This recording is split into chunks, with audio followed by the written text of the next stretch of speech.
لا حول ولا قوة إلا بالله أعوذ بالله من الشيطان الرجيم بسم الله الرحمن الرحيم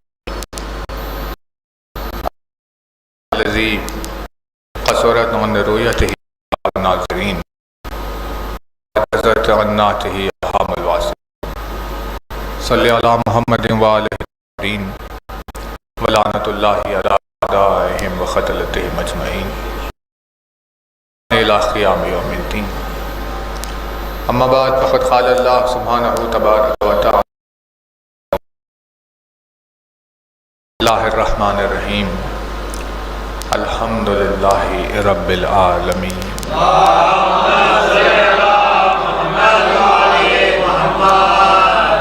فرمایا صاحب اعظم الدرجات الفاظ نے، فرمایا مالک معجز نما انداز نے، فرمایا مولا کائنات امیر المومنین حضرت علی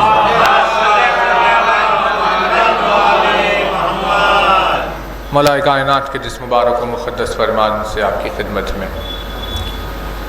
مجلس کا آغاز ہے، اسی بے مثل و بے نظیر خطبے میں جہاں مولا کائنات نے قرآن مجید کی تعریف بیان فرمائی، اس میں اپنے چاہنے والوں کو تلاوت قرآن مجید کی طرف رغبت دلاتے ہوئے مولا نے قرآن کے بے شمار اور عظیم بیان فرمایا. انہی میں سے ارشاد فرمایا کہ اللہ کی یہ کتاب جس کی تلاوت، جس پر غور اور فکر، جس پر تدبر، جس کے اوپر عمل تمہارے لیے لازمی ہے. علیکم بکتاب اللہ، یعنی اللہ کی کتاب تمہارے لیے لازمی ہے. بکتاب اللہ، اللہ کی کتاب، یعنی لفظ میں کتاب اللہ کہہ کر اس کی کسی ایک شاخ کی طرف اشارہ نہیں کیا، بلکہ پوری کتاب کی بات چل رہی ہے. یعنی ایسا نہیں ہے کہ صرف قرآن کو پڑھنا ہے، کیونکہ اگر کہا جاتا کہ دیکھو تمہیں قرآن کا پڑھنا لازمی ہے تو بات پڑھنے تک محدود ہو جاتی. اسی لیے مولانا ارشاد فرمایا قرآن مجید تم پر لازمی ہے، یعنی اس میں ساری چیزیں آ گئی. اس کی تلاوت کرنا کا لازمی ہے، کا اس پر غور کرنا کا لازمی ہے، کا اس پر عمل کرنا کا لازمی ہے، کا اس کے مزاج کو سمجھنا تم پر لازمی ہے، اس کے مزاج کو اپنے مزاج میں اتارنا تم پر لازمی ہے. شروع کیونکہ تلاوت سے بات ہوتی ہے، بھئی جب پڑھیں گے نہیں تب تک آگے بڑھ نہیں سکتے، اسی لیے پہلے پڑھو. جب پڑھنے لگ جاؤ گے تو آہستہ آہستہ آہستہ تم اس منزل پہ پہنچو گے کہ جہاں پڑھنے سے آگے بڑھ کر اب ٹھہر کر غور کیا جائے گا، اب تدبر کیا جائے. جب ٹھہر کر غور کرنے کی عادت ہو جائے گی تو پھر غور کرتے کرتے تمہیں اس کا مزاج سمجھ میں آئے گا. میں بہت توجہ ہے، کیونکہ پانچوں مجالس کو اگر آپ سمیٹ کر اگر نچوڑ پیش کرنا چاہے تو ہم بس اتنی ہی بات آپ کی خدمت میں عرض کرنا چاہتے ہیں کہ مزاج کا سمجھنا ضروری ہے، چاہے وہ مزاج قرآن صامت ہو یا وہ مزاج قرآن ناطق ہو. جیسے قرآن کے مزاج کو سمجھے بغیر قرآن کی آیت کا کوٹ کرنا کوئی فائدہ نہیں پہنچاتا، ویسے ہی علی کے مزاج کو سمجھے بغیر علی کی حدیث کا بیان کرنا بھی کوئی فائدہ نہیں پہنچاتا. پروردگار عالم نے آیت کوٹ کرنے کا یا حدیث سنانے کا حق ان لوگوں کو دیا ہی نہیں جو اس کے مزاج سے واقف نہیں ہے. یہ رول ہے، یہ اصول ہے. اگر آیت کو کوٹ کرنا چاہتے ہو تو آیت کے مزاج کو پہچانو کہ آیت کیا بات کر رہی ہے. ذرا بر رخاب کہہ کر گردنیں اڑاتے ہوئے پھرنے کی باتیں نہ کرو. کیونکہ تمہیں حق نہیں ہے اس آیت کو کوٹ کرنے کا اگر اس کے مزاج کو نہیں پہچانا۔ ویسے ہی علی کے اقوال ہے کہ علی کی احادیث کو کوٹ کرنے کا حق ہر کسی کو نہیں ہے کہ جو آئے وہ حدیث سنائے اور چلے جائے، بلکہ حدیث سنانے کا حق ان کو ہے جو حدیث کے مزاج سے واقف ہوتا ہے۔ مزاج سے واقفیت، اور پھر مزاج سے واقفیت کے ہو جانے کے بعد اپنے مزاج کو اس کے مزاج کے آگے قربان کرنے کی ترغیب۔ تمہارا مزاج کہہ رہا ہے ہاں، اور اگر قرآن کہہ رہا ہے نہیں، تو پھر اپنے ہاں کو اس کی نہیں کے آگے قربان کر دیا کر۔ تمہارا مزاج کہہ رہا ہے نہیں، اور اگر قرآن کہہ رہا ہے ہاں، تو اپنے نہیں کو اس کے ہاں کے آگے قربان کیا کر۔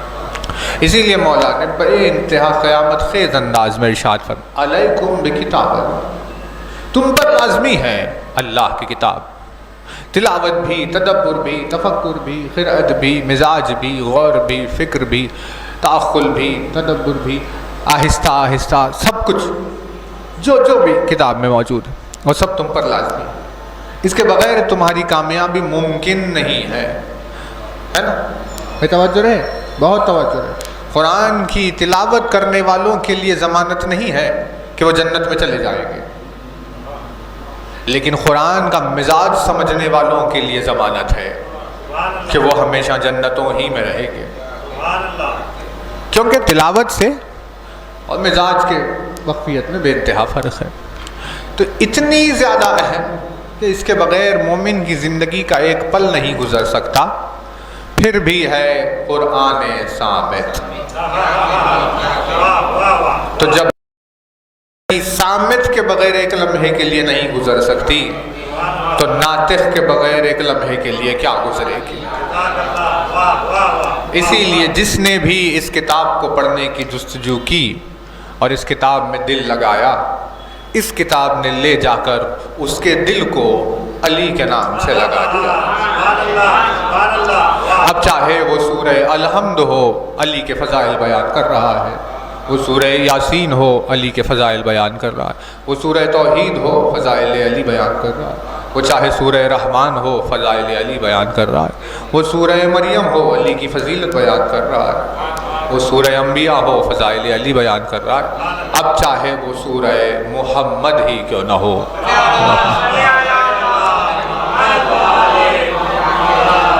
فضائل علی بیان کر رہا ہے۔ یعنی پورا قرآن علی کی مدحت کر رہا ہے، پڑھنے والوں کو علی کی مدحت کا سلیقہ سکھا رہا ہے، اس پر غور کرنے والوں کو علی تک پہنچا رہا ہے۔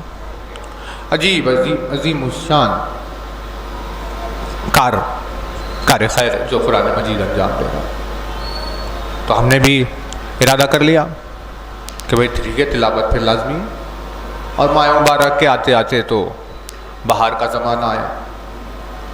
قرآن کو کھول کر یوں جو دیکھا تو نگاہ پڑی، سامنے آنکھوں کے ہے سورہ محمد۔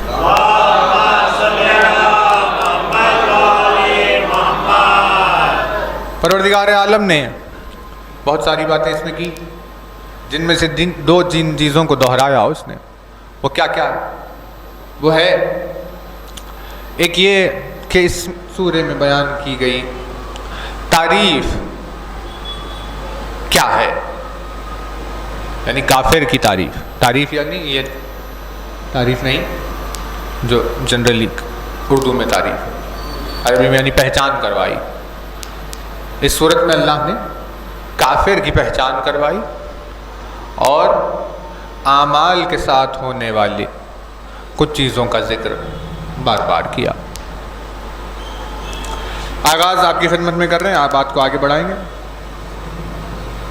رک گئی تھی بات آپ کی خدمت میں کل ثبات قدم پر، توجہ رہے، شروع ہوئی سورت، آغاز میں ہی کہا الذین کفروا، کافر ہے وہ، وصدوا عن سبیل اللہ، کافرین وہ ہے، اور یہ کرتے کیا ہیں؟ یہ سبیل الہی کے آڑے آتے ہیں، لوگوں کو سبیل تک پہنچنے نہیں دیتے، اللہ کی سبیل تک۔ تو ان لوگوں کے اعمال گم جاتے ہیں۔ آیت نمبر 1 اور ایک مرتبہ کہہ دیا نا بھائی آخری کتاب ہے، اب اس کے بعد کتاب نازل ہونے والی نہیں ہے، تو بہت سوچ سوچ کے بولنی چاہیے، ایک ایک بات سوچ سوچ کر رکھنی چاہیے۔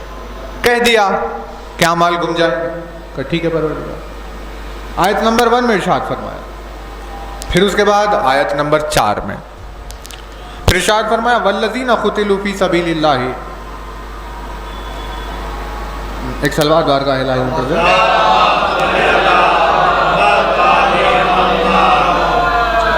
آیت نمبر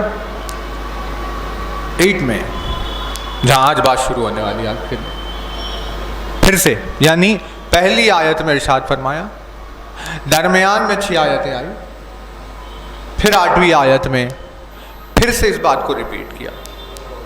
کون سی بات کو؟ مومن کون ہے؟ مومن وہ ہے جو اللہ کی نصرت کرتا ہے، مومن وہ ہے جو اللہ کی نصرت کرتا ہے۔ قرآن دعوت دے رہا ہے نصرت الہی کے لیے، اٹھو اللہ کی مدد کرو، ہے نا؟ یہ مزاج ہے، دیکھیے ضروری ہے، کیونکہ مزاج اہل بیت بتاتے ہیں، اسی لیے رسول نے قرآن کو اکیلے نہیں چھوڑا، کیونکہ بک کا پڑھنا اور ہے، بک کو سمجھنا اور ہے۔ اسکول میں آپ جائیں، کالج میں آپ جائیں، اتنی ترقی ہو گئی، کیا کیا نہیں ہو گیا۔ آج بھی آپ کہیں جائیں گے تو کسی بھی کالج میں ہو، کتابیں دے دی جائیں گی اور ایک استاد ہوگا جو کتاب کو پڑھائے گا۔ کہا بھائی کتاب رکھ دیجئے، ہم خود ہی پڑھ لیں گے۔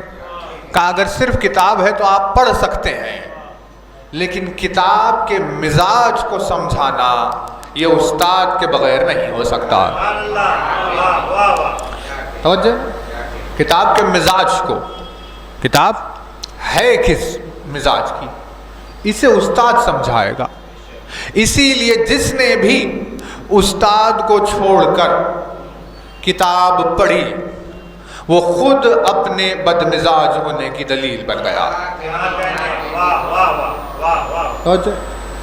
جس نے بھی چھوڑ کر استاد کو کتاب پڑھی وہ اپنے بدمزاج ہونے کی دلیل بن گیا۔ اسی لیے رسول اکرم نے کہا دیکھو کتاب تم پڑھ نہیں سکتے، کیونکہ کتاب لکھی ہوئی ایک ہے، اس کی گہرائی میں بات کچھ اور، وہ تمہارے سمجھ میں نہیں آئے گا، اسی لیے میں کتاب کے ساتھ استاد کو چھوڑے جا رہا ہوں۔ کتاب کو سمجھنا ہو تو استاد سے سمجھو گے کتاب کیا بول رہی ہے۔ تو جب استاد سے سمجھا تو ہمیں سمجھ میں آیا کہ اللہ کی نصرت اس کی صمدیت پر کوئی حرف نہیں اٹھاتی، بلکہ مدد کا طلب کرنا مدد کرنے والوں کے لیے اللہ کے احسانات میں سے ایک ہے کہ اس نے بندوں کو مدد کرنے کا موقع دیا۔ سمجھ ذات جو خود ہی سب کچھ کر سکتی ہے اس کے باوجود کسی کو مدد کرنے کا موقع دے رہی ہے۔ اللہ کا نصرت کا سوال ہماری فلاح و بہبودی کا اعلان ہے، نہ کہ اس کے صمد ہونے پر کوئی حرف۔ توجہ، جو اللہ کی مدد کرے گا وہ مومن ہے تو اللہ بھی اس مومن کی مدد کرے گا اور وہ اس بدلے میں اسے ثابت قدمی عطا کرے گا۔ ثبات قدم سے وہ میدان میں کھڑا ہو گیا۔ اب میدان میں کھڑا ہو کر اللہ کی سبیل کے لیے قتل ہوا، فَلَن يُضِلَّ أَعْمَالَهُمْ، تو ایسے شخص کے اعمال ہرگز نہیں گم۔ قتلوا فی سبیل اللہ فَلَن يُضِلَّ أَعْمَالَهُمْ، اس کے اعمال نہیں گم، کچھ بھی نہیں، باقی رہے گی۔ یہ تعریف کر دی۔ اب ارشاد فرمایا وَالَّذِينَ كَفَرُوا، اور وہ جو کافر ہے، جو کافر کون ہے؟ پہلی آیت میں اعلان ہوا کافر وہ ہے جو سبیل کے آڑے آئے. نہیں توجہ نہیں کر رہے ہیں. دیکھیں اتنی آسان بات نہیں ہے. یہ نہ سمجھیے کہ اللہ ہندوؤں کو، یہودیوں کو، نصرانیوں کو، کرسچنس کو، جیوز کو، بدھسٹ کو، کسی کو کافر کہہ رہا ہے. ایسے نہیں کہہ رہا. ہر اس شخص کو کافر کہہ رہا ہے جو علی کے پیغام کے آڑے آئے، چاہے وہ مسجد میں ممبر پر کیوں نہ بیٹھا ہوا ہو. اگر فضائل علی کے آڑے آ رہا ہے تو اللہ کی نگاہوں میں کافر ہے. اس کے نزدیک کفر کا، ایمان کا پیمانہ علی ہے. بھئی سنت دیکھیے، سورہ چل رہا ہے نا، کس کا سورہ ہے؟ رسول اکرم کے نام پر نازل ہے. جس کے نام پر یہ سورہ ہے اس ہستی کا مزاج کیا ہے؟ رسول کا مزاج ہے یہ کہنا یا علی حب کا ایمان، یا علی حب کا تقوی، بغض کا الکفر والنفاق. تیری محبت ایمان ہے، تیری محبت تقوی، تیرا بغض، تیری عداوت کفر ہے، منافقت ہے. یہ نہیں کہا میری محبت ایمان ہے، یہ کہا یا علی تیری محبت ایمان ہے. یہ نہیں کہا میری عداوت کفر ہے، یہ کہا تیری عداوت کفر ہے. یعنی سنت رسول یہ ہے کہ رسول نے ایمان کا پیمانہ علی کو بنایا ہے. اب جو بھی رسول سے محب کرتا ہے اس کے پاس مومن ہونے کا یہی ڈیفینیشن ہوگا، جو علی کا محب ہے وہی مومن ہے. نہیں توجہ نہیں کر رہے. ہم یہ جملے علی کی محبت میں نہیں کہہ رہے، ہم یہ جملے رسول کی محبت میں کہہ رہے ہیں. اگر رسول نے نہ کہا ہوتا تو کوئی نہیں کہتا. ارشاد فرمایا من ماتا اللہ. بھائی دیکھیے 50,000 بار دیکھیے نا آپ نے رخوں پر، 50,000 بار دیکھیے. من ماتا اللہ حب آل محمد، حدیث رسول، فقد ماتا شہید. جو مر جائے، من ماتا جسے موت آئے، اللہ حب محبت پر، آل محمد بولنے والا وجود، بولنے والی ذات خود محمد. صلوات بارگاہ الہی.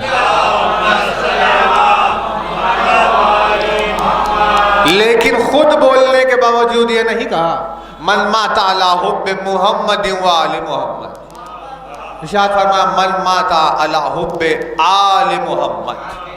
اپنا نام نہیں لیا، اپنی آل کا ذکر کیا. جو میری آل کی محبت میں مرے وہ شہید مرتا ہے. جب ایمان کی بات آئی تو علی کی محبت ایمان، کفر کی بات آئی تو علی کی دشمنی کفر. یعنی یہ مزاج اور سنت رسول ہے کہ ایمان اور شہادت کو علی سے اور اپنی آل سے جوڑ دیا. تو ہم رسول کی محبت میں علی کی مدحت کر رہے ہیں. ہم ذاتی طور پر کوئی عمل نہیں انجام دے رہے کیونکہ رسول کے مزاج کو پہچان رہے ہیں، اسی لیے مزاج رسول کی وجہ سے علی کی محبت کر رہے ہیں. مدحت علی مزاج رسول سمجھنے سے، کیونکہ ہمیں مزاج سمجھ میں آیا کہ مزاج رسالت یہ ہے کہ تعریف ولایت کرے. مزاج رسالت یہ وہ تعریف ولایت کرے. مزاج رسالت یہ ہے کہ وہ فضائل ولایت بیان کرے. یہ صرف مزاج رسالت نہیں ہے، مزاج توحید یہ ہے کہ تعریف ولایت کرے. مزاج توحید یہ ہے کہ فضائل ولایت بیان کرے. تو اب کافر واضح ہے کہ کون ہے. صد عن سبیل اللہ، جو اللہ کی سبیل کے سامنے کھڑا ہو جائے کافر ہے. سبیل الہی علی ہے. یعنی میں آپ کو علی کی طرف بلا رہا ہوں، بیچ میں کوئی آ رہا ہے، کیا کہنے تو آپ اگر جائیں گے مکے کو، مدینے کو آپ جائیے گا، کعبے کا طواف کرتے رہتے، طواف کعبہ چل رہا ہے، آپ سامنے والے کو علی کی طرف بلائیے، طواف کرتے کرتے آڑے آتا ہے، بدعت ہے، فلاں ہے، جو بھی ہے۔ ہم اپنے کسی دوست سے بات کر رہے ہیں، بھائی دو لوگوں کی بات چیت ہے، آپ کو کیا لینا دینا ہے؟ لیکن جیسے ہی سنتا ہے علی کی تعریف ہو رہی ہے، طواف کرتے کرتے ادھر پلٹ جاتا ہے کہ بھائی دیکھیے علی کی تعریف نہ کریے، یہ بدعت ہے، یہ شرک ہے۔ جیسے ہی طواف کے دوران سبیل الہی کے آڑے آیا، قرآن نے اس کے کافر ہونے کا اعلان، یعنی حرم کے صحن میں ہو، کعبے کا طواف کر رہا ہو، چاہے صفا و مروہ کے درمیان میں کیوں نہ ہو، اگر علی کی فضیلتوں کے درمیان آڑ بن رہا ہے تو کافر ہے۔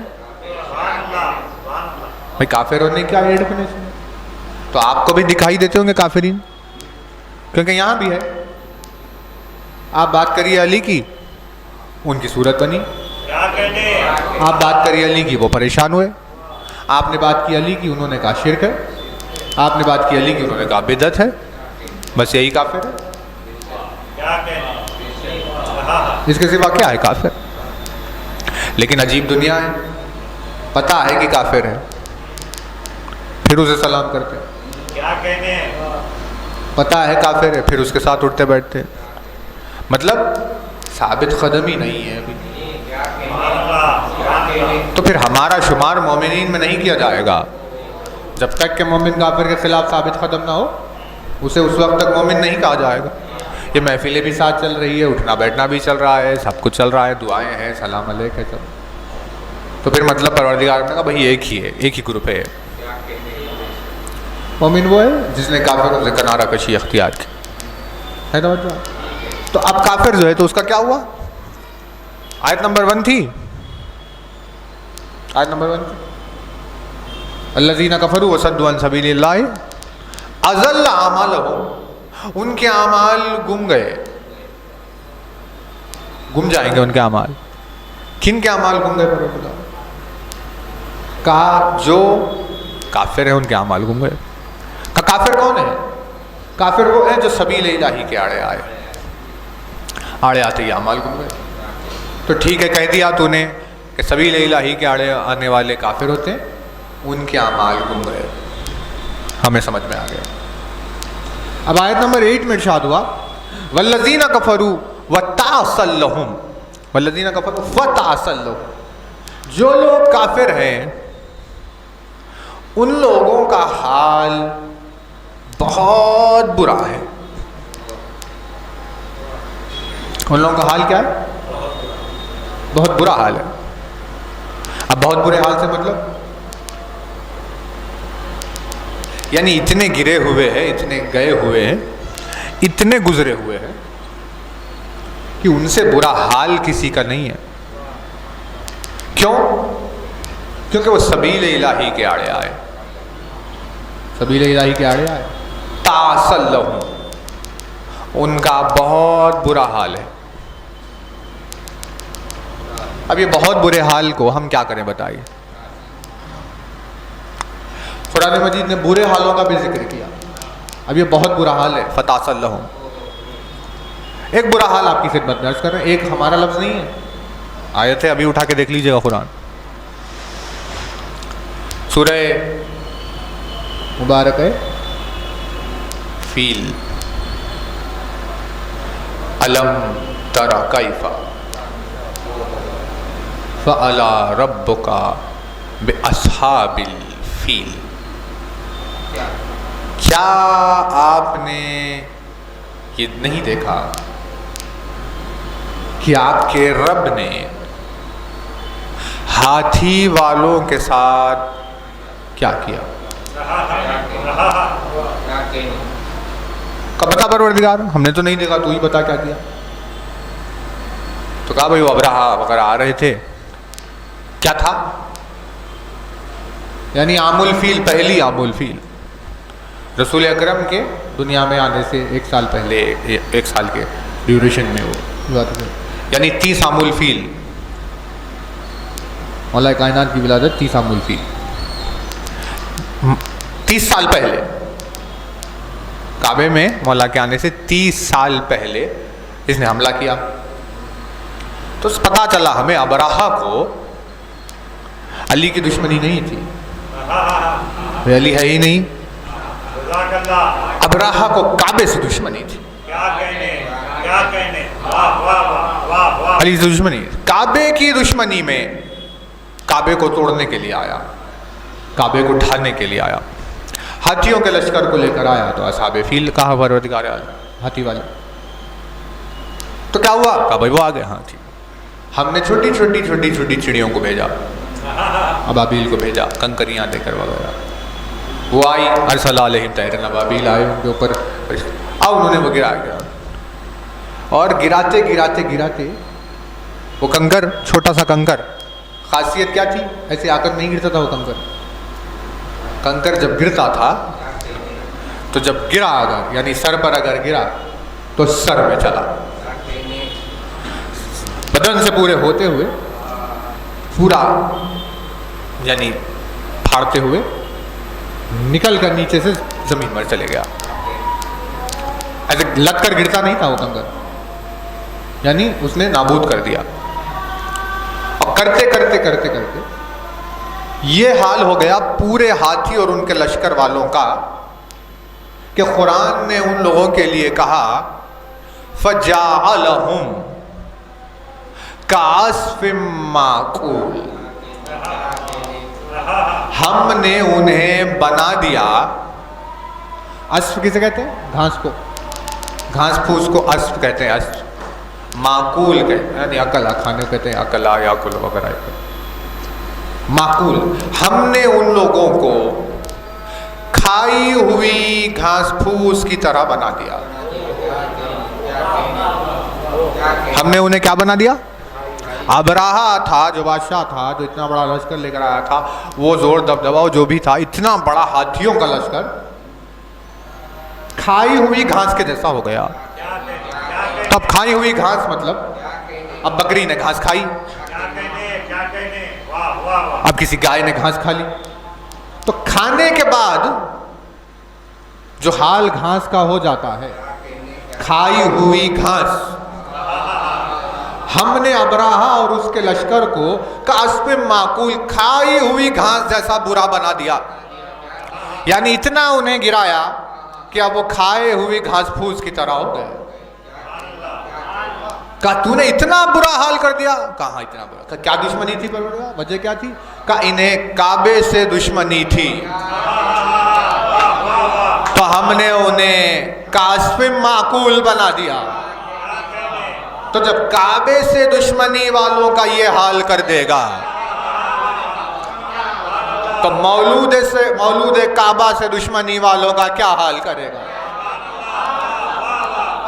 یعنی کھائی ہوئی گھاس پھوس، کیا کہیں اب اسے؟ دیکھیں قرآن ہے نا، آیت ہے، ہم نے تھوڑی نہ کہا اپنی طرف سے، یعنی اللہ نے انہیں پوٹی بنا دیا، پوٹی، گھاس کھانے کے بعد بکرے نے وہ حال کر دیا کعبے کی دشمنی میں،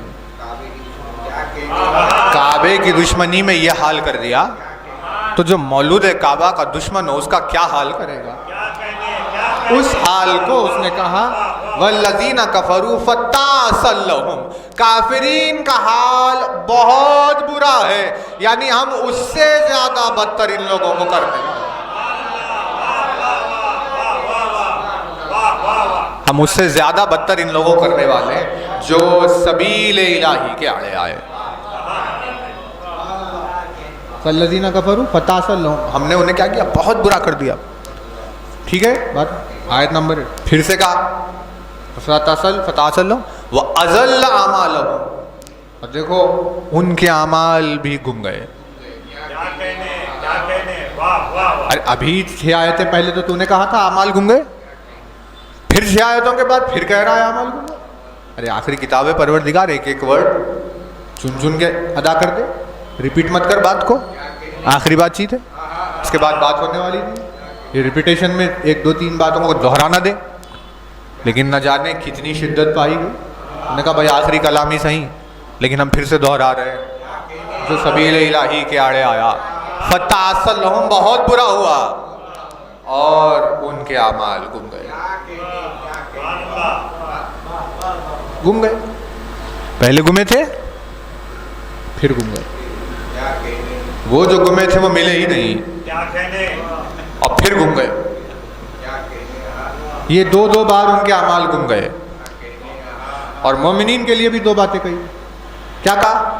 جب مومن پہنچے جو حق پر ایمان رکھنے والے وہ پہنچے، ان کی برائیاں مٹ گئی اور ان کے اعمال ہرگز نہیں گمے. دو باتیں ان کے لیے، دو باتیں ان کے لیے. ان کی برائیاں مٹ گئی اور ان کے اعمال نہیں گمیں گے، اور ان کے اعمال دو برتما گم گئے. کس کے؟ کافر. تو کافر کون ہے؟ کہا وہی جو اللہ کے سبیل کے آڑے آئے. کا کچھ اور نشانی ہے پروردگار؟ کافر کو ہم کیسے پہچانیں؟ تو ہم تمہیں اور بتاتے ہیں کہ کافر کون. تو بتائیے.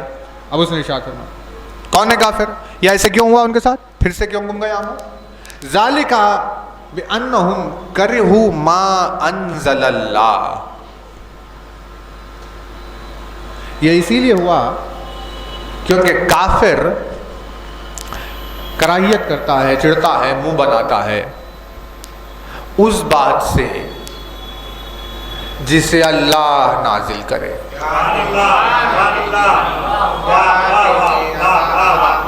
اللہ کی نازل کی جانے والی چیزوں سے کافر منہ بناتا ہے.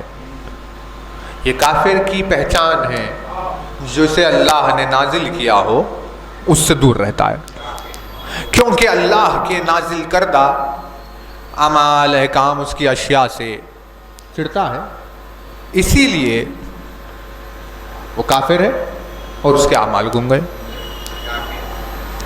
بھائی آپ توجہ رہے، سورہ مبارک ہے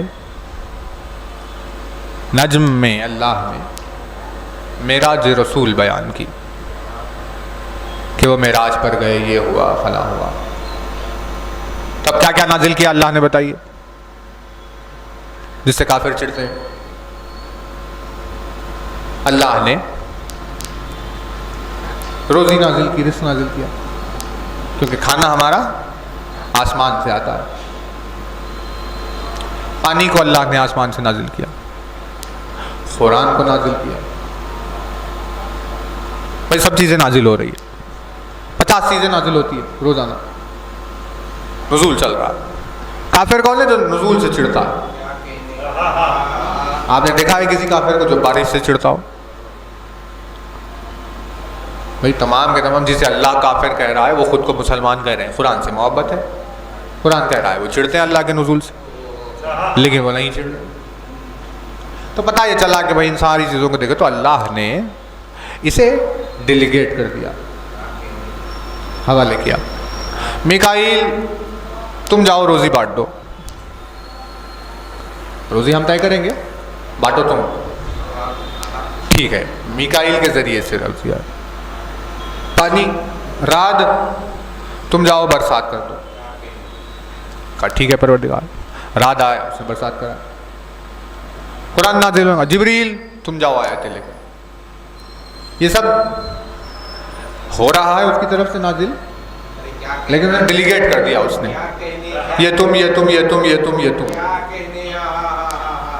کسی چیز میں ذاتی طور پر انوالو نہیں ہوا، سب تم. سورہ نجم نے جب وہ معراج پر پہنچے بلندی پر تو سدرۃ المنتہا کی منزل ایسی منزل تھی جہاں جبریل نے رسول کا ساتھ چھوڑا. یا رسول اللہ سے آپ کو اکیلے جانا ہے، کیونکہ وہاں اس منزل پر عالم تنہا سوائے رسول کے کوئی نہیں ہے. اب یا تو وہ،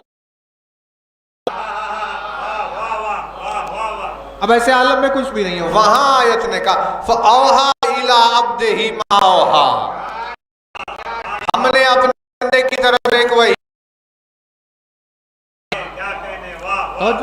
ہم نے ایک وحی جو تھی اپنے بندے کی طرف کر. اب اس میں نہ جبریل انوالو تھا، نہ میکائیل انوالو تھا، اس میں نہ رات نہ فرشتے تھے، ملک بات کی تھی،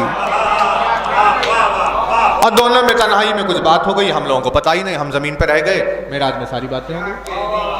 لیکن انہی باتوں کا جب دنیا میں ڈسکلوز کرنے کا منزل آیا تو یوں آیا تھا، ایھا الرسول بلغ ما انزل الیک من ربک۔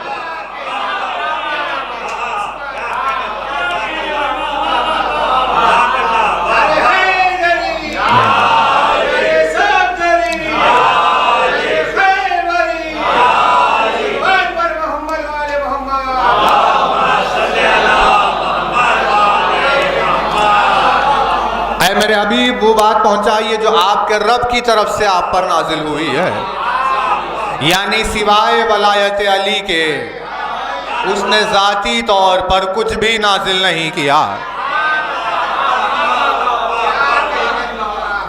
کافر وہ ہے جو کراہیت کرتا ہے اس بات سے جسے اللہ نے نازل کیا۔ ذالک بأنہم کرہوا ما انزل اللہ، یہ ان کے اعمال پھر سے اسی لیے گمے کیونکہ یہ کافرین اللہ کی طرف سے کیے جانے والے نزول سے دوری اختیار کرتے ہیں، اس وجہ سے ہم نے ان کے اعمال دوسری مرتبہ گما دیے۔ ٹھیک ہے نا؟ پہلی آیت نمبر 1 اضل اعمالہم، آیت نمبر 8 واضل اعمالہم، اعمال گم گئے، پھر سے اعمال گم گئے، دوبارہ اعمال تو گم گئے۔ اور مومنین کا کیا ہوا؟ مومنین کے اعمال کبھی نہیں گمے، ہاں برائیاں مٹ گئی، نامہ اعمال عجیب چلا، ساری عبادتیں ان کی گم گئی، اور مومن جو تھے گناہ ان سے جو ہو گئے، جب جا کے دیکھا قیامت ہے ہی نہیں گناہ، گناہ کہاں گئے؟ کہاں مٹ گئے؟ ان کے گناہ مٹے، اعمال نہیں گمے، ان کے اعمال گمے اور ان کے اعمال گم گئے۔ اب یہ تو گم گئے، سنبھال کے رکھنا نہیں آیا، گم گئے۔ بھائی اچھی جگہ آپ نے نہیں محسوس کی کہ کہاں رکھیں گے، ایسے ہی رکھ دیا کہیں بھی، گم گئے، اب ڈھونڈے جا رہے ہیں، مل نہیں رہے۔ لیکن کچھ تھے جنہوں نے سیف الماری میں لے جا کر رکھا، لاک ڈال دیا، چابی اپنے پاس، ہر طرح سے دربان کو کھڑا کر دیا، دیکھو بھائی اندر قیمتی اعمال ہیں ہمارے، گمنے نہ پائے، کیونکہ 2 بار تو گم گئے۔ اب یہ 2 لوگوں کے گم گئے، اب یہ جو کراہیت کرتا ہے اس بات سے جسے اللہ نے نازل کیا، ذالک بأنہم کرہوا ما انزل اللہ فأحبط اعمالہم، تو جو کفر جو کراہیت کرتا ہے، جو کافر ہے، جو کراہیت کرتا ہے اس بات سے جسے ہم نے نازل کیا ہے، فأحبط اعمالہم، تو اب تیسری منزل یہ ہے کہ ہم نے ان کے اعمالوں کو حبط کر لیا۔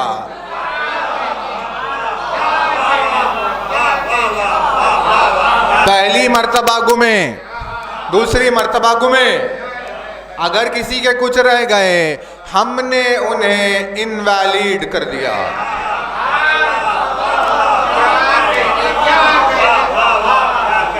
ہم نے انہیں انویلڈ کر دیا، ڈیزالو ہو گئے۔ احبط اعمالہم، احبط مطلب سیز کرنا، سیز، گھر بنا لیا 500 گز پر، 600-700 گز پر گھر بنا لیا، حکومت آئی، انہوں نے دیکھا یہ ایک سلوات پڑھنے والا،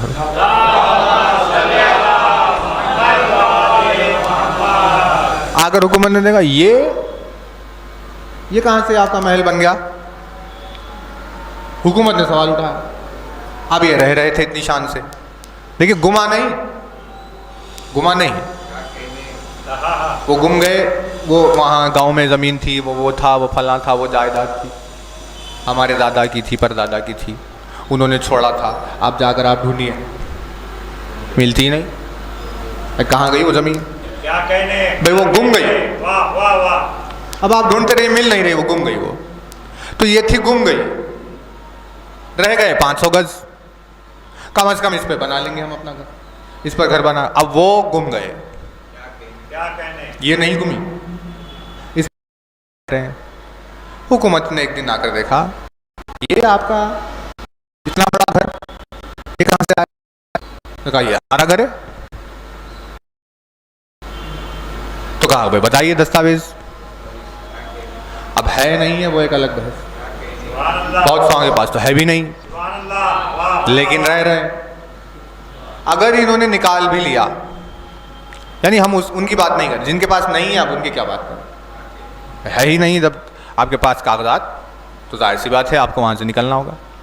اب ان کے پاس تھے انہیں بتایا یہ دیکھیے حکومت جس کی ہے اس کی حکومت ہے. اب حکومت کے آگے کوئی کیا کرے. انہوں نے دیکھا یہ تو ویلڈ نہیں ہے. واہ واہ واہ ایک جملہ کیا کہنا تھا یہ ویلڈ نہیں ہے. سبحان اللہ اب یہ پریشان ہو کر رہ گئے. ایک اور سلوات بارگاہ الہی.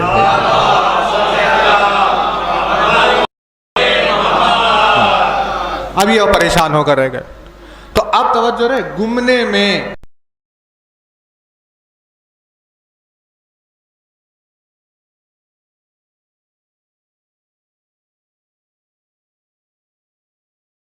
آئے گا. کافر وہ ہے جسے اللہ نے نازل کیا اس سے کراہیت کرتا ہے اس لیے اس کے اعمال گمے. اس کے اعمال پھر گم گئے. اب جو کچھ رہ گئے تو اب گمے نہیں. ہم نے ان کے اعمال کو ہبت کر لیا.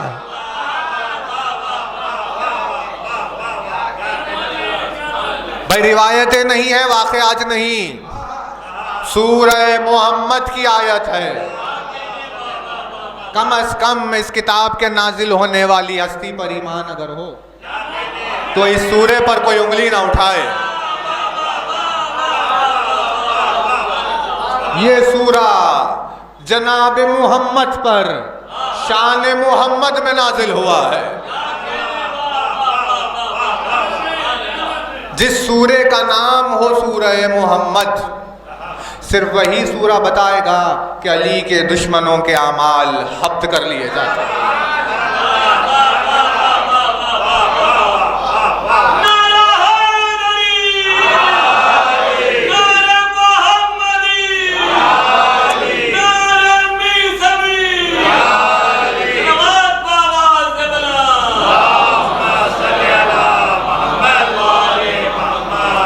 بہرحال پروردگار دے کے سلامت رکھے. ایک آیت ہے اب ہم اس پر روکیں گے انشاءاللہ. تو کیا بات چل رہی ہے؟ 3 آیتیں. ابھی آیت نمبر 10 بھی نہیں آئی. 10 بھی نہیں. پہلی 10 آیتوں میں 3 مرتبہ اضل اعمالہم اضل اعمالہم احبط اعمالہم. ان کے اعمال گم گئے. ان کے اعمال گم گئے. ان کے اعمال کو ہم نے ضبط کر لیا. ان کے اعمال کو ہم نے ضبط کر لیا. پروردگار سمجھ گئے ہم. تو نے پہلی آیت میں کہہ دیا کہ بھئی جو سبیل الہی کے آڑے آئے ہوں گے ان کے اعمال گم جائیں گے. ہم سمجھ گئے. کہا تم سمجھ گئے؟ کہا ہاں سمجھ گئے. کہا پھر سے سنو ان کے اعمال گم گئے. تیری بات تھی ہم نے بہت غور سے سنا ہے پروردگار. ادھر ادھر ذہن نہیں تھا. تو بول رہا تھا ہم سن رہے تھے. تیرے حبیب کے نام کا سورہ تھا. ماہ مبارک تھا. عظیم الشان سورہ قرآن مجید کی بہار چل رہی تھی. اتنے پورے ماحول میں ہم نے دل و جان لگا کر سنا ہے. ایک مرتبہ کافی ہم سمجھ گئے. کہا نہیں پھر سے سنو ان کے اعمال گم گئے. تو ابھی تو نے کچھ دیر پہلے کہا گم گئے. کہا ہاں ہم پھر سے کہہ رہے ہیں ان کے اعمال گم گئے. پھر ایک بات بیچ میں کہی نہیں. پھر کہا پھر ان کے اعمال کو ہم نے ضبط کر لیا. کہا تو نے یہ بات تو 2 بار پہلے کہہ دی تھی پروردگار. کہا نہیں ہم پھر سے کہہ رہے ہیں. بھائی عجیب جملے ہیں. عجیب انداز ہے. اب دیکھیے خیر یہ کوئی حدیث تو نہیں, کوئی آیت تو نہیں, کوئی روایت یعنی کوئی کتاب کی بات تو نہیں, بس ایک سامنے کی چیز ہے. آپ غور سے اگر دیکھیں پروردگار عالم نے 3 مرتبہ اعمالوں کے گمنے اور ہبط ہونے کا ذکر کیا. علی کے دشمن اعمال گمے, اعمال گمے, اعمال ہبط ہو گئے.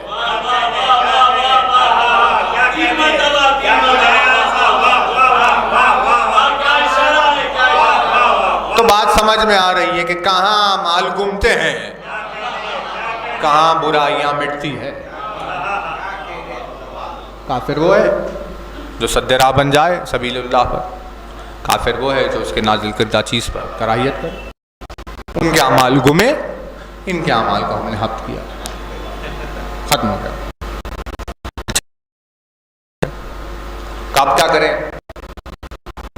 آپ تم ایک کام کرو، تم گھوم پھر کر افلم یسیرو کیف کان عاقبۃ الذین من قبلہم،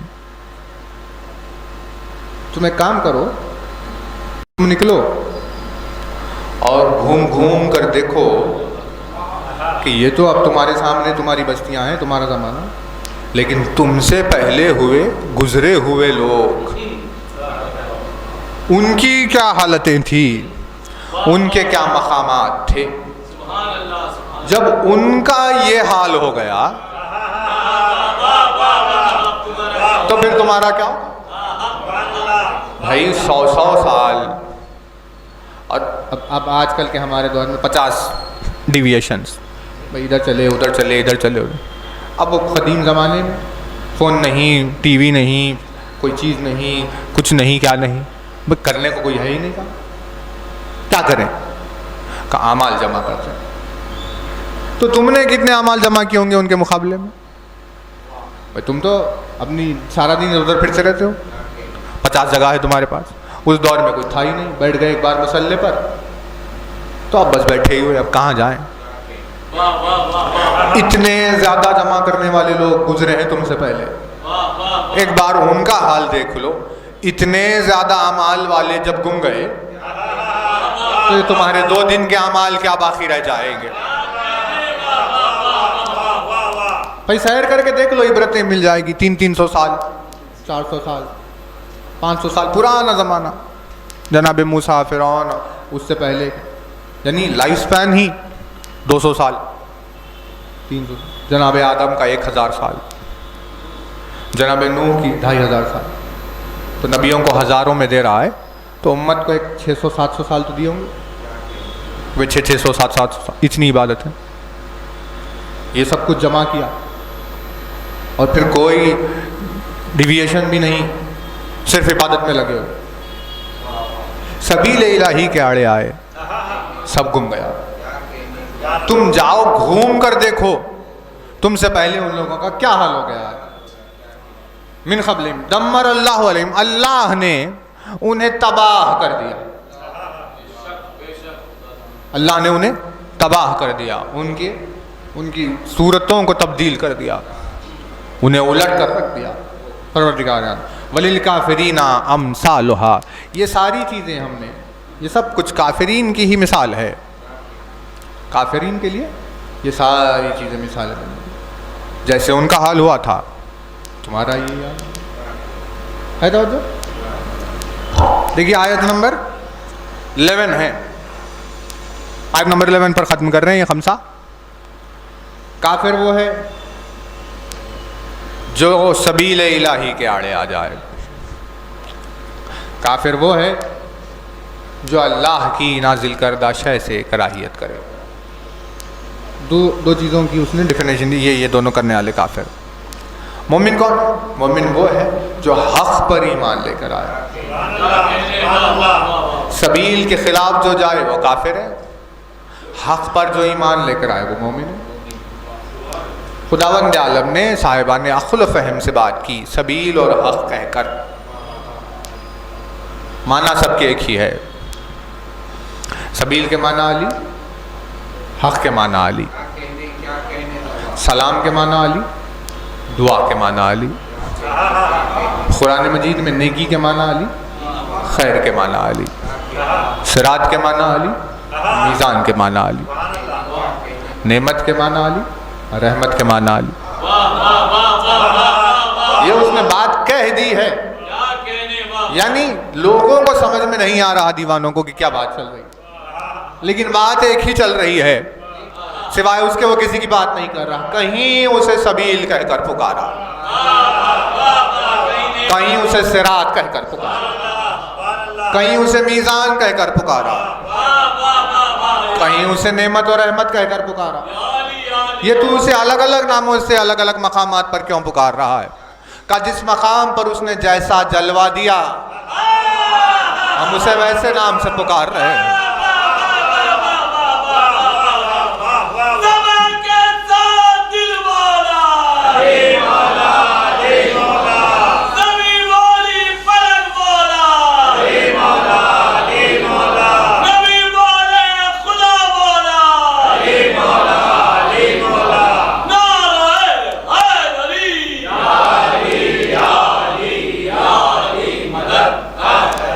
جس مقام پر اس نے جیسا جلوہ دیا ہم نے اسے ویسے پکارا۔ کہ جس مقام پر جیسا جلوہ، مطلب یہ کیسے کرے گا؟ ہر مقام پر وہ الگ الگ جلوے کیسے دے رہا ہے؟ کہ وہ اسی لیے کیونکہ وہ اس کا مظہر بن کر آیا ہے جو ہر مقام پر الگ الگ جلوے دیتا ہے۔ جب اسے کہیں تم نے رحمان کہہ کر پکارا تو ہم نے اسے کہیں سبیل کہہ کر پکارا، جب تم نے اسے کہیں رحیم کہہ کر پکارا تو ہم نے اسے کہیں صراط کہہ کر پکارا۔ باتیں یوں چل رہی تھی اور دور تک چلی جائے گی۔ کوہ طور کے کنارے آ کر کھڑے ہوئے، ہم تو ضد نہیں کریں گے، جلوے تو ہو ہی رہے اور جاتے ہیں۔ کہا ٹھیک ہے پروردگار، کہا اب ہم تمہیں ایک اور چیز بتائے دے رہے ہیں، پہچان لو کافر کون ہے۔ کہا ٹھیک ہے بتا۔ ارشاد ہوا بسم اللہ الرحمن الرحیم، ذالکا مومنین کی صورت ہے یہ، اسی لیے ساری چیزیں کسی لیے پروردگار ذالکا بأن اللہ مولا الذین آمنوا، ذالکا بأن اللہ مولا الذین آمنوا، یہ اسی لیے کیونکہ اللہ ایمان لانے والوں کا مولا ہے۔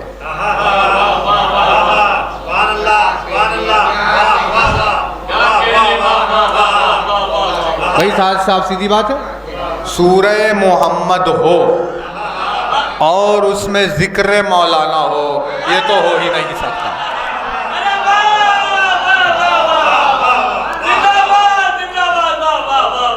یہ کیسے ہو سکتا ہے؟ ذالک بأن اللہ مولا الذین آمنوا، یہ اسی لیے کیونکہ اللہ ایمان لانے والوں کا مولا ہے۔ ایمان لانے والوں کا مولا ہے اللہ، اللہ مولا ہے۔ تو اب دیکھیے مولا، پروردگار عالم نے بھی لفظوں کو منسوخ کر دیا، انوار سے ازواج سے منسوخ کر دیا۔ کچھ لفظ ایسے ہیں جسے اس نے کامنلی استعمال نہیں کیا۔ واو لام یہ ولی کو کہتے ہیں۔ ولی وہ ہے جو کنٹرول رکھے، ولی وہ ہے جو سرپرستی رکھے، ولی وہ ہے جس کی اجازت کے بغیر کسی شے کو اختیار نہیں کیا جا سکتا۔ نہیں توجہ نہیں کر رہے۔ ولی کون ہے؟ ولی وہ ہے جس کے ہاتھ میں کنٹرول ہو، ولی وہ ہے جو سرپرست ہو۔ ولی اسے کہتے ہیں جس کے اذن کے بغیر کسی چیز کا لینا حرام ہوتا ہے نا؟ یہی ہے نا بھائی؟ کون ولی ہے؟ باپ ولی، بیٹے کا ولی ہے باپ، ہے نا؟ تو باپ نے اگر کسی چیز سے انکار کر دیا تو بیٹے کا وہ کام کرنا حرام ہے. یعنی اب لفظ شریعت نے لفظ یہ نہیں رکھا، اس کا ریزن ہے کیونکہ باپ خود بھی کسی ایسی چیز کی ضد کر سکتا ہے جو کہ جائز نہ ہو، اسی لیے شریعت نے پابند نہیں کیا لفظ حرام کے ساتھ. لیکن اگر باپ حق پر ہے اور اگر منع کر دے تو اولاد نہیں کر سکتی. جب تک وہ اجازت نہ دے وہ کام ان کے لیے حرام ہے.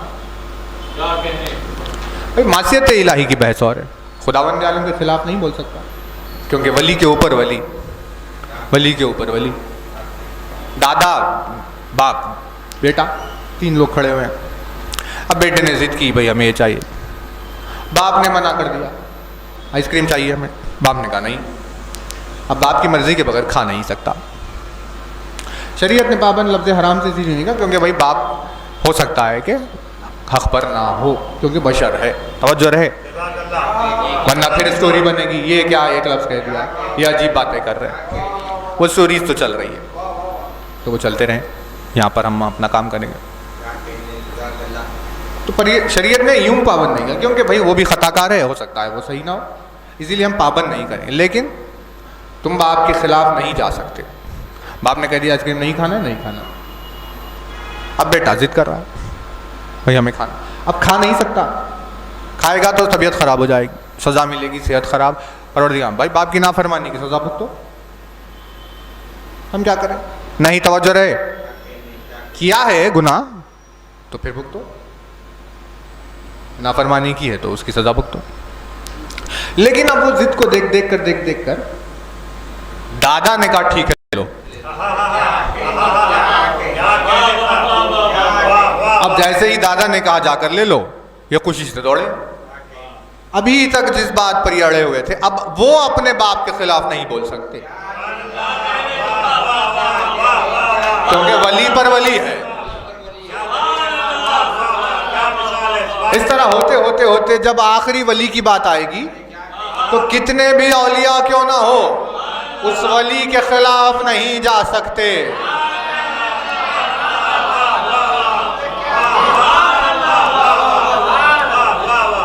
بھائی ولیوں کے اوپر ولایت جس کی ہو، یعنی ہمیں اس سے مطلب سمجھ میں آیا کہ اگر باپ دادا جو تھا اس کی مخالفت کرے گا اور ضد پر اڑے رہے گا تو اس سے اس کے ولی ہونے کے منصب کو چھین لیا جائے گا کیونکہ وہ اپنے ولی کے خلاف گیا، اسی لیے وہ کسی کا ولی نہیں ہے. نہیں توجہ نہیں کر رہے. اس طرح ولی پر ولی ہوتے جب یہ ولایت کا سلسلہ جا کر علی پر رکتا ہے تو عالمین میں صرف وہی ولی ہے جو تحت علی ہے.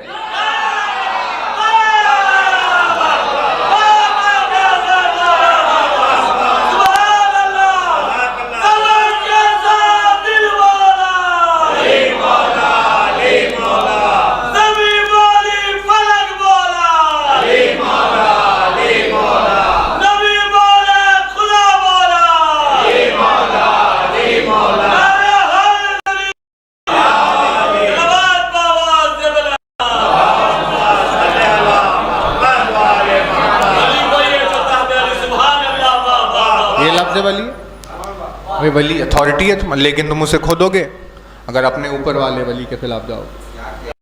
ولی کے خلاف نہیں جا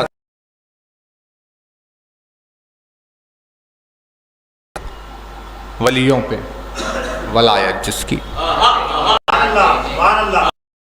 دونوں عالم کے ولیوں پہ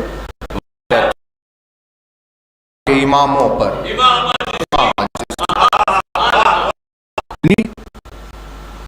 بہت لفظ پر ہم کیا بحث کریں. سرپرست کو کہتے ہیں اتھارٹی رکھنے والے، اجازت کے بغیر اس کی حرام. بھائی ولی ہے گھر میں داخل نہیں ہو سکتا کیونکہ وہ آنے والا اچھے مقصد کے لیے آتا ہے اور یہ بشر ہونے کی نہیں کیا لیکن اجازت نہیں ہے. دیکھو چلے جا زبردستی آ کر 1 منٹ دیجیے چاہتا تو نہیں، آپ داخل نہیں ہو سکتے بغیر اجازت کے، ڈسپلن ہے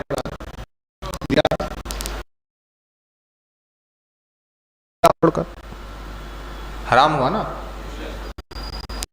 آپ اگر آم توڑ کے کھا لیں گے کہیں کر، حرام ہے، نہیں کھا سکتے. اس سے پوچھے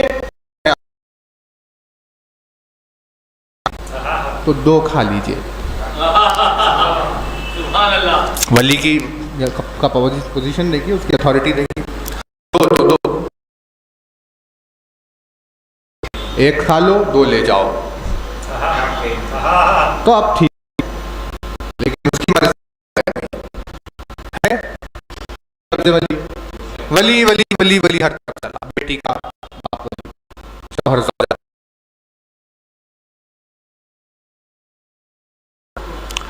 سب ایک دوسرے کے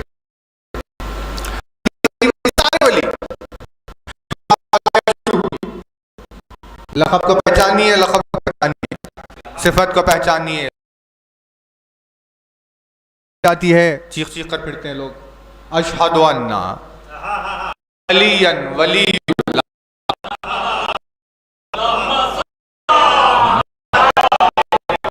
میں گواہی دیتا ہوں کہ علی اللہ کا ولی ہے.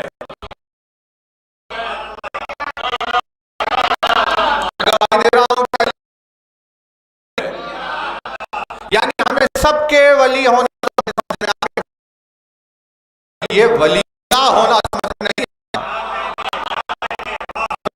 بیٹی کا ولی، استاد شاگرد کا ولی ہو سکتا ہے، بڑے چھوٹوں کے ولی ہو سکتے ہیں، شوہر کا ولی ہو سکتا ہے، لیکن یہ پروردگار پھر تیرا کوئی ولی.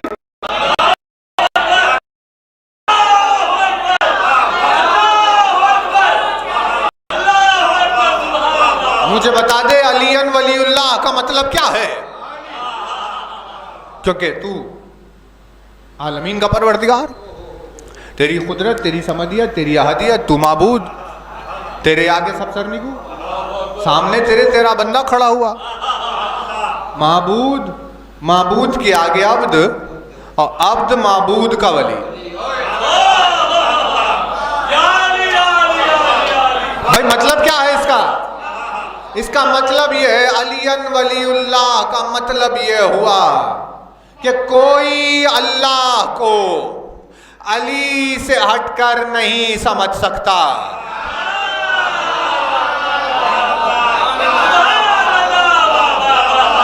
کوئی اللہ تک علی کو چھوڑ کر نہیں پہنچ سکتا. کوئی اللہ کو علی کے سوا سمجھ نہیں سکتا. اب آپ کے حوالے الفاظ کر رہے ہیں، خمسہ ختم ہونے کو آ گیا، بات آ گئی، عرض کر رہے ہیں، ورنہ تو اس ساری چیزوں کا ہمارا ارادہ نہیں تھا.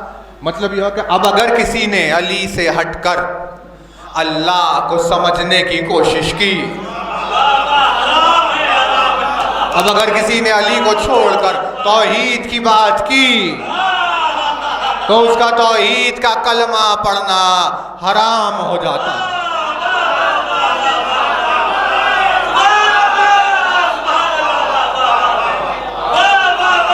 ولی کی مرضی کے بغیر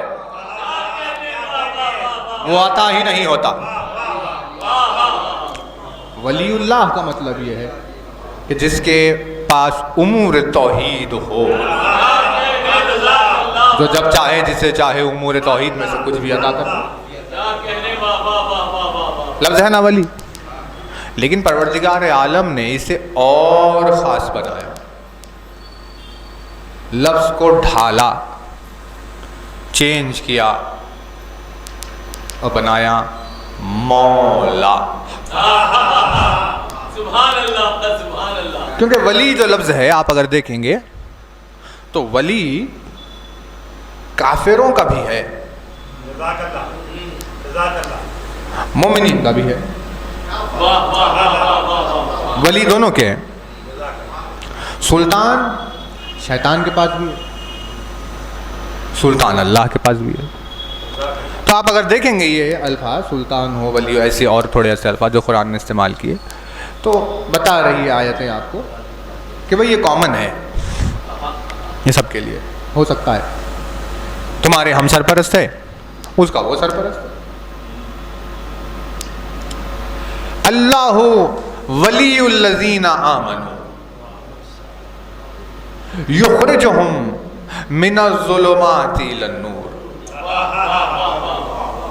والذین کفروا اولیاؤہم الطاغوت یخرجونہم من النور الی الظلمات اولئک اصحاب النار ہم فیہا خالدون. اللہ مومنین کا ولی،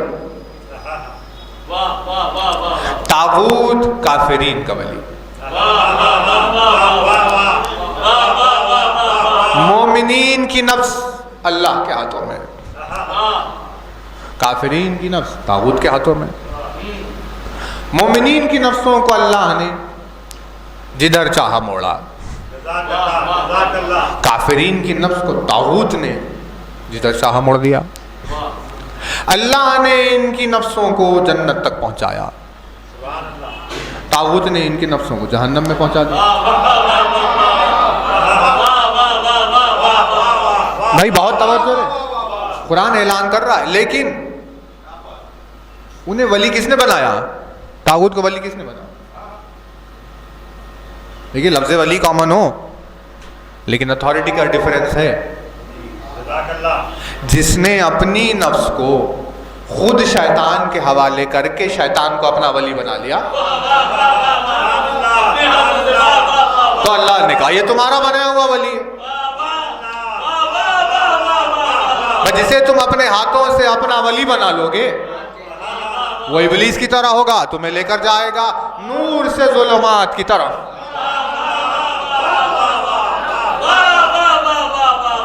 کیونکہ تم نے اپنی اتھارٹی اسے دے دی، تم نے اسے اپنا ولی بنا لیا، تم نے اپنے ہاتھوں سے اپنی نفس اس کے حوالے کی. وہ جو کہہ رہا ہے تم سن رہے ہو، وہ جدھر بھٹکا رہا ہے تم ادھر بھٹکتے جا رہے ہو. تو وہ اللہ نے نہیں کیا، یہ تم نے انہیں اپنا ولی بنا لیا. تو جو اپنے ہاتھوں سے تم نے طاغوت کو ولی بنا لیا اس کی صفت یہ ہے وہ نور سے ظلمات کی طرف لے جائے گا.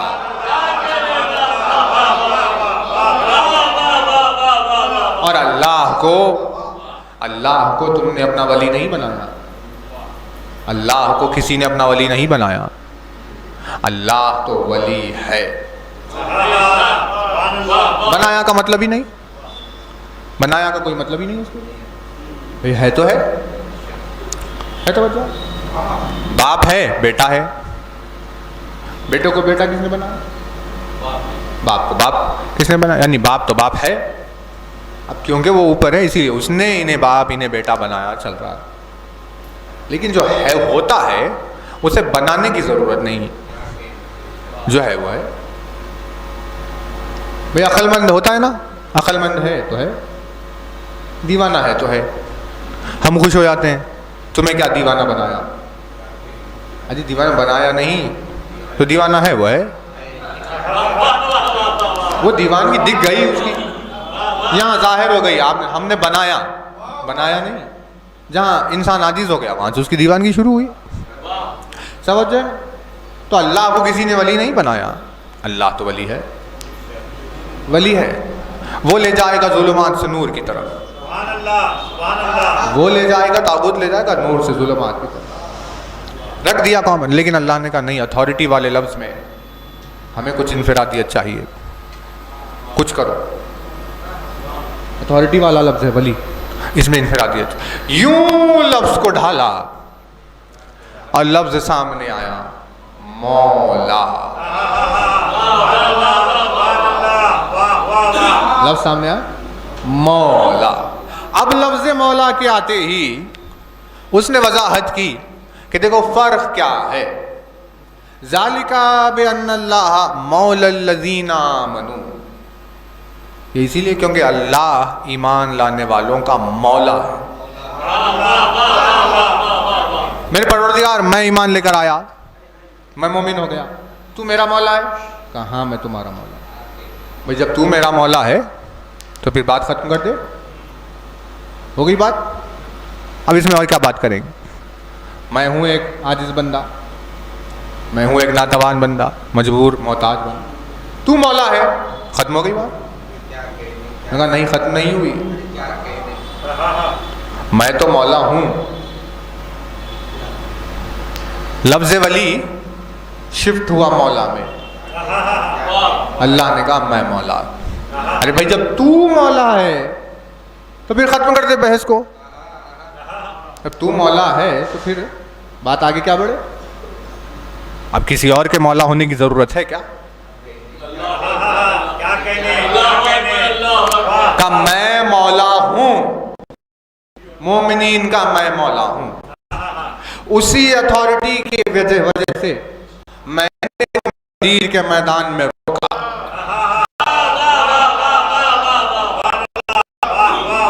میں توجہ رہے حاجیوں کے مجمع میں جو کافرین مسلمان کو کون روکے بتائیے؟ چلے تو چلے, کوئی روک سکتا ہے انہیں سوائے ان کے مولا کے کوئی نہیں روک سکتا. یہ دوسرے رک گئے کہ بھائی دیکھتے ہیں کیا ہو رہا ہے, وہ رکے حکم مولا پر. رک گئے کہاں رکا؟ کہ میں کون ہوں؟ کہ تو ہمارا مولا. کہ بھائی میں مولا ہوں, کسی چیز کی فکر ہے تم لوگوں کو؟ انہوں نے کہا کوئی چیز کی فکر نہیں پروردگار, تو مولا ہے کیا فکر کرے. کوئی عاجز مولا ہوتا تو پریشانی کی بات ہوتی, کوئی مجبور مولا ہوتا تو الگ بات. صمد ہے ہمارا مولا, احد ہے ہمارا مولا, لم یلد ولم یولد ہے ہمارا مولا, ولم یکن لہ کفوا احد ہے ہمارا مولا. تو ہمارا مولا ہے, کیا فکر کی ضرورت ہے؟ کوئی فکر کی ضرورت نہیں. کہ میں مولا ہوں, میں تمہارا مولا ہوں, اور تم سنو اب کہ تمہارا اور کون مولا ہے. نہیں توجہ نہیں کر رہے, رک گئے. رسول اکرم نے ارشاد فرمایا اللہ ہو مولایا, اللہ میرا مولا, میں تم لوگوں کا مولا. فمن کنت مولا ہو فہذا علی مولا.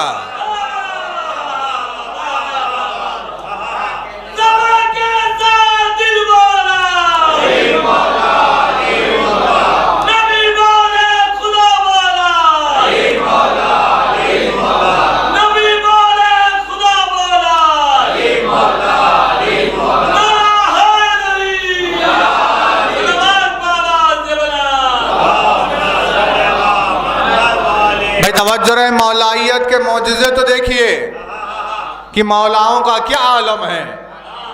وہ مولا, رسول مولا, علی مولا, اللہ مولا, رسول مولا, علی مولا.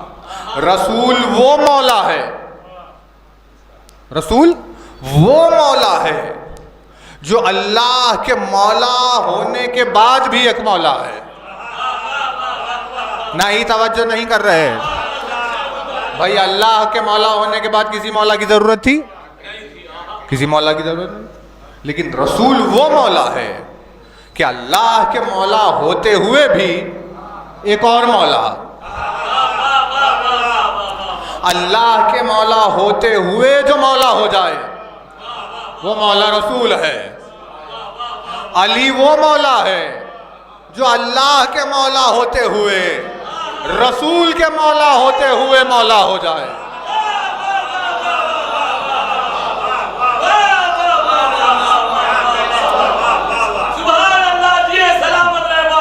وہ ایسا مولا ہے.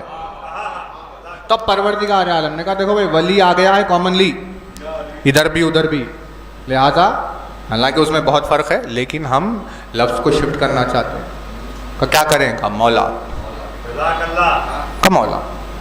تو کہا اب کیا؟ کہا ولی, ولی ادھر ہے, مولا نہیں ہے. ہے کہیں کافرین کا کوئی مولا ہو؟ ہے کوئی آیت؟ کافرین کے ولی ہے, کافرین کے اولیاء ہے یا جو بھی ہے, مولا نہیں ہے.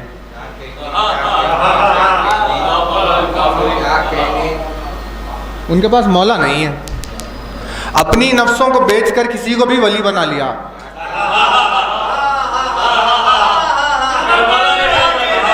نفسوں کو اپنے ان کے حوالے کر کے کسی کو بھی ولی بنا لیا. لیکن دیکھیے توجہ رہے، ولی تو کوئی بھی ہو سکتا ہے، لیکن مولا کیسے ہوگا؟ بھائی ہم نے کہا یہ ہمارے ولی ہے. چھوٹی سی ایک چھوٹا سا ایگزامپل دے رہے ہیں. گاڑی پر آ رہے تھے ہم پیچھے بیٹھ گئے، تم چلاؤ. ولی کون ہے؟ اب چلانے والا ولی ہے، کیونکہ بھائی اس کے ہاتھ میں ہے نا گاڑی، وہ جہاں چاہے وہ لے جائے. ولی وہ ہے. ہم پیچھے بیٹھ گئے، تو ہم پیچھے بیٹھ گئے، بہت توجہ ہے، اسے ہم نے سامنے بٹھایا، ہم خود اپنی مرضی سے پیچھے بیٹھے، یہ ولی ہے. چلو چلے، لے آ کر ٹکر مار دی انہوں نے، ہماری ٹانگ ٹوٹ گئی. ہم نے کہا یہ کیا ہوگا؟ تو سب کیا کہیں گے آ کر؟ بھائی آپ نے بنایا کیوں انہیں ولی؟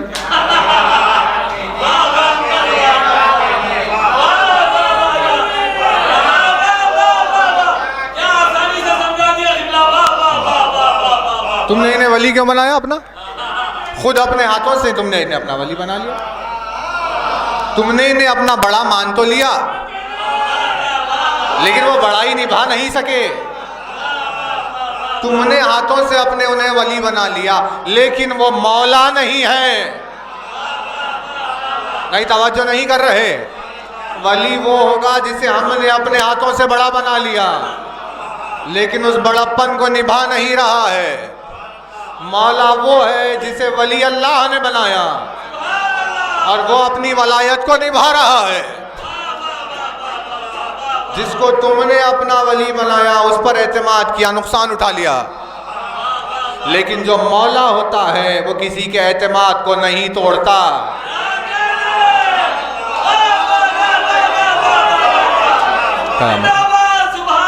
اسی لیے آپ نے دیکھا ہوگا مصیبتوں میں زبان پر لفظ ولی نہیں آتا،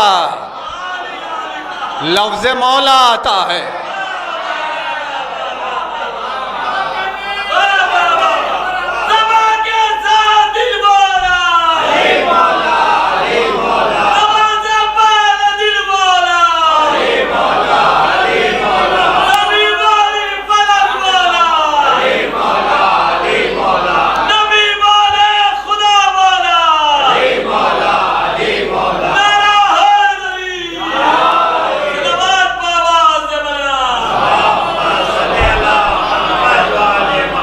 مشکل کی گھڑی میں زبان پر لفظ ولی نہیں آتا، لفظ مولا آتا ہے، کیونکہ مولا تو ولایت کو نبھانے والے کو کہتے ہیں. ولی تو تم نے اپنے ہاتھوں سے کسی کو بھی بنا لیا. تو اب قیامت کے دن گواہی دینا آپ لوگ. ماہ مبارک کے پہلے 5 دن تھے، رحمت کے 10 دنوں میں پہلے 5 دن میں سورہ محمد پر تلاوت چل رہی تھی. فضائل علی سے ہم نے سورہ کو شروع کیا، فضائل علی پر سورہ کو ختم کر رہے ہیں. محشر کے میدان میں گواہی دینا. ارشاد ہوا ذالکا بان اللہ مولا الذین آمنوا. یہ ساری باتیں اسی لیے کیونکہ اللہ ایمان لانے والوں کا مولا ہے. اللہ ایمان لانے والوں کا مولا ہے. وَأَنَّ الْكَافِرِينَ لَا مَوْلَى لَهُمْ.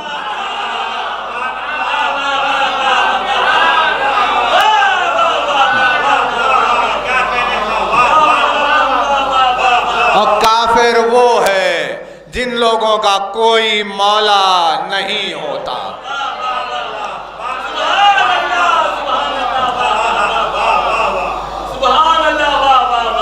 کافر وہ ہے جن لوگوں کا کوئی مولا ہی نہیں ہوتا، یعنی جن کے پاس مولا نہ ہو. یہی کافر ہونے کی دلیل ہے.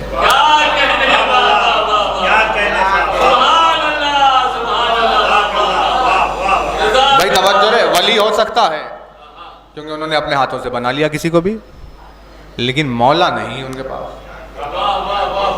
جو اس دی ہوئی ولایت کو نبھائے. ان الکافرین لا مولا لہم.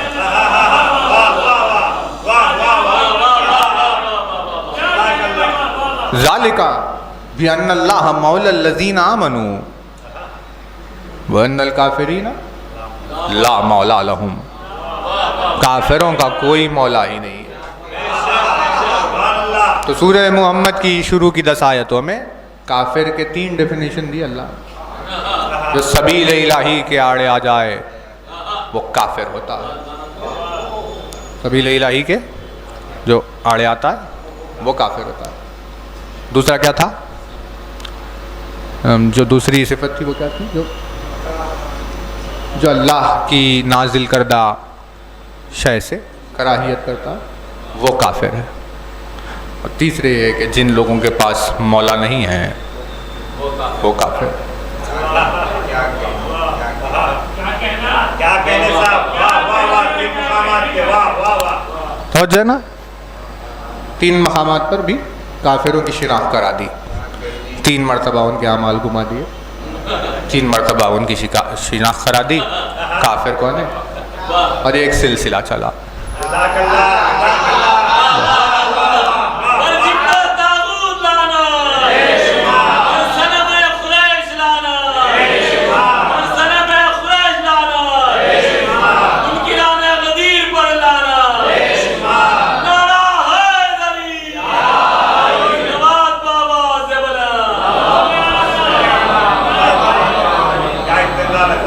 پروردگار دو عالم کی بارگاہ میں ہزاروں کروڑوں شکر کے سجدے، تو نے ہمیں مولا عطا کیا۔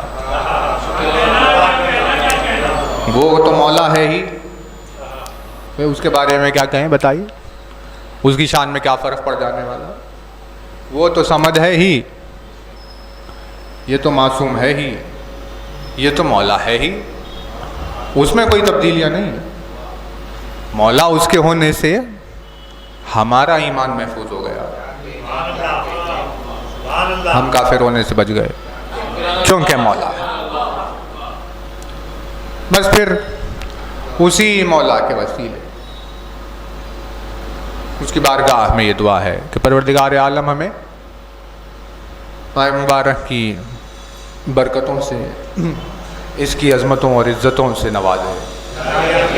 دنیا و آخرت میں پروردگار ہمیں قرآن مجید کی تلاوت کرنے والوں، اس پر غور و فکر اور تدبر کرنے والوں، اس پر عمل کرنے والوں میں شمار فرمائے۔ ہم صاحب کی خدمت میں تمام ہوا، زندگی نے موقع دیا تو پھر کبھی آپ کی خدمت میں ہم حاضر ہوں گے۔ مسجد شبیر کے ہم تمام اراکین کے ممنون ہیں کہ آپ نے ہمیں اس قابل سمجھا کہ ہمیں مجالس پڑھنے کا موقع عطا کیا۔ خدمت میں آپ کی پھر سے یاد دہی ہے، کل سے مجالس کا سلسلہ شروع ہے۔ شہادت مادر ام ابیہا شہزادی خدیجہ کبریٰ کے سلسلے میں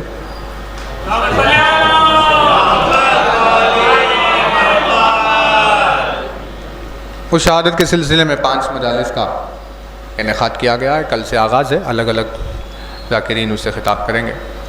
9 ماہ مبارک اور 10 یعنی شب شہادت اور شہادت کے روز ہمیں ان مجالس سے خطاب کرنے کا شرف حاصل ہے۔ آپ سے شرکت کی گزارش ہے۔ 9-10 رمضان شب کے 9 بجے حسینیہ نواب عنایت جنگ میں شرکت فرمائے مجالس شہادت میں۔ دیکھیے دیکھتے دیکھتے 5 دن گزر گئے۔ یہ عجیب زندگی ہے، کہاں نہ جانے گزر رہی ہے۔ ماہ مبارک کے 5 روز چلے گئے۔ پروردگار دو عالم ہمیں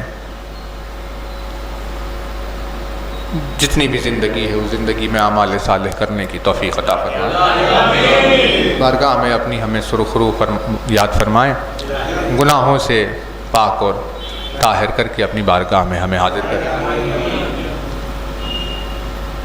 اللہ اکبر۔ تو آج آپ کی خدمت میں جو مصائب یعنی واقعہ ہے لیکن لبریز ہے، مصیبتوں سے لبریز۔ اس مناسبت سے کیونکہ دل آہستہ آہستہ ہمارا چھوٹا ہو رہا ہے، کیونکہ جیسے جیسے ایام قریب آئیں گے اور بہت یاد آتی ہے ماہ مبارک کی، مولا کی شہادت کے دنوں کی،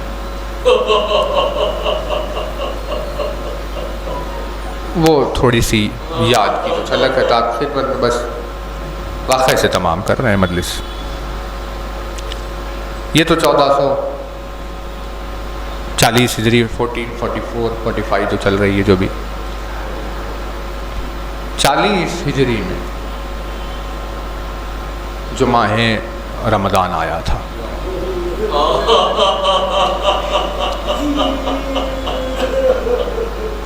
یعنی دنیا نے، زمین و آسمان نے کبھی ویسا رمضان نہیں دیکھا۔ یا علی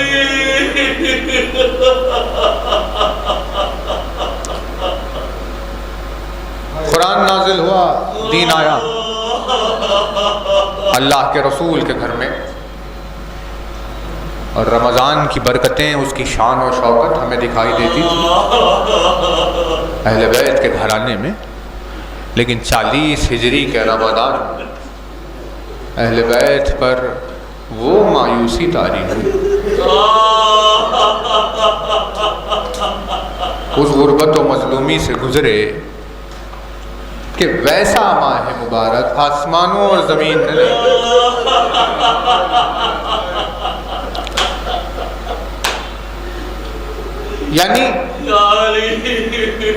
یعنی مکے کی سرحدوں میں کہیں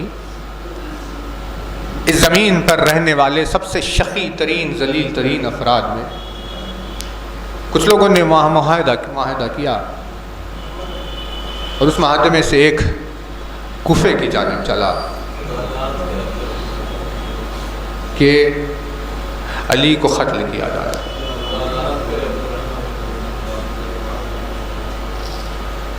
کوفے کی سرحدوں کے قریب میں جو خرابہ ہوتا تھا، جھوپڑی پرانے زمانے کی، ایک جسے خرابہ کہتے ہیں، جھوپڑی کہتے ہیں، وہاں ایک فقیر رہا کرتا تھا۔ اس فقیر کا نام تاریخ میں سادون بتایا ہے۔ وہ اپنے روزمرہ کے کام کاج میں مصروف تھا۔ وہاں سے کوفے میں ابن ملجم داخل ہوا۔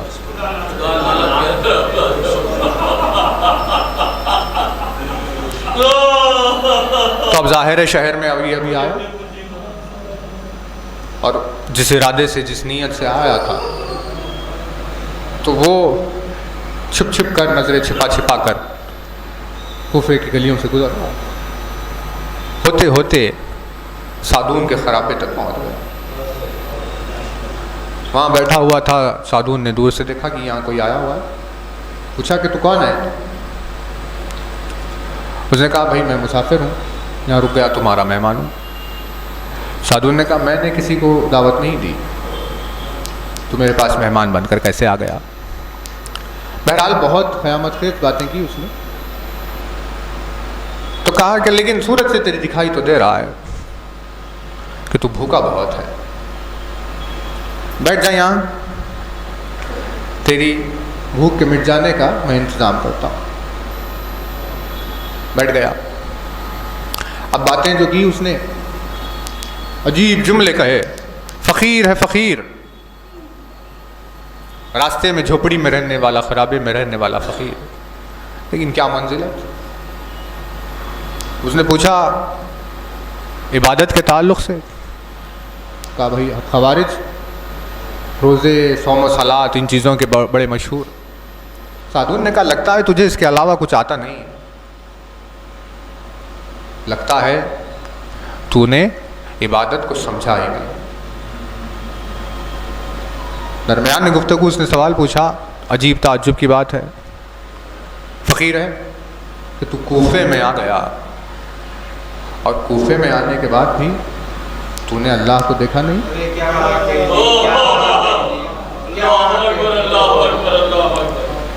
ابن ملجم نے پوچھا یہ تو عجیب بات ہے، میں نے اپنے دین میں کبھی سنا ہی نہیں کہ اسے دیکھا جا سکتا ہے۔ اس نے پوچھا یہ بتاؤ کیا تم نے اسے دیکھا ہے؟ سادون نے کہا نہیں میں نے نہیں دیکھا، لیکن میرا ایک دوست ہے جس نے اسے دیکھا ہے۔